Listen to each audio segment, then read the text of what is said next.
Right, here's the top 5 prospecting mistakes I see salespeople make over and over again. So if you want to get even better at prospecting, stop doing these. Number 1, using close-ended questions. We'll talk more about this, but here's one to start with. Is David there? Can I speak to David? May I speak to David? You're telling the prospect that you don't have the information. It puts you in a one-down kind of defensive position. It gives the prospect too much power because all they've got to say is, oh, yeah, David's not here. And what are you going to do? You might be speaking to David, but you just gave them an out. So try this instead. When someone answers the phone, it sounds like it could be David. Just say, David, and give you a pitch. Just be assumptive. The only challenge, and this has happened to me, is when they say, this is David's wife, or this is David's wife. That's a problem. You can't come back from that one, people. But, generally it works. Or say, hi, this is Stuart from Outsell calling for David. It will take a while to build that habit from experience, but calling for will get you through to 16% more decision makers because it's unexpected. Not many people are using it at the moment, and you're not asking a question they can say no to.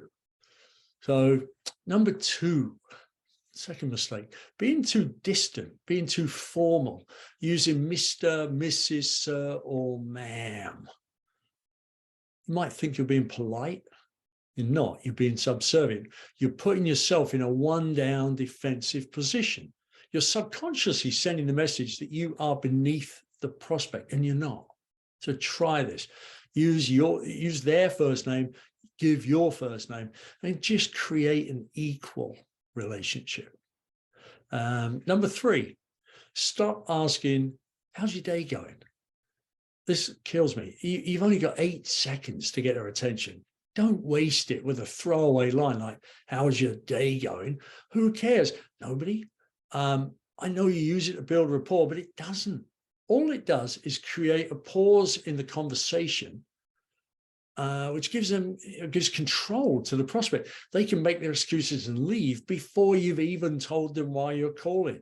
So try this instead. I hope you've been well. The reason I'm calling is, right? I hope you've been well. The reason I'm calling, and there's no pause. You just get to the point, tell them why you're calling, include a benefit to them, move boldly forward. Number 4, don't use words that make you sound weak, subservient, or unimportant. You might be feeling that, right, when you're making a phone call, but don't let the client or prospect think you're feeling that. I'm just giving you a call. I'm just checking. I'm just reaching out. I just wanted to give you a call. I was wondering, hey, I was just giving you a shout. No, you're not, right? You're calling with a purpose on behalf of a company that has a great solution to a very difficult problem that the customer's facing. So act like it, right? Try this. Make sure every word is doing useful work. And don't belittle what you do. Be clear, be direct, ask for what you want, and tell them the benefit to them. Here's number 5. It's back to close-ended questions, but this time stop asking closed-ended, permission-based questions that they can say no to. Are you interested? Would that be something you'd be interested in? Can I send that over to you? Close-ended questions invite a negative response as it is, right? Most of the time, they're going to say no. And now making it permission-based means they have even more power. So try this instead. Be assumptive. I'll send it over. Let me send it over. Let's set up a time to chat. How does your calendar look next week? It's just assumptive. If any of these 5 skills are useful, pick one to work on this week and get good at it. Just practice it over and over again. You're going to stumble, you're going to screw up, fair enough, but just take one thing and practice it. If this video is useful, please subscribe to my YouTube channel and share it with someone else who could use it. Good luck.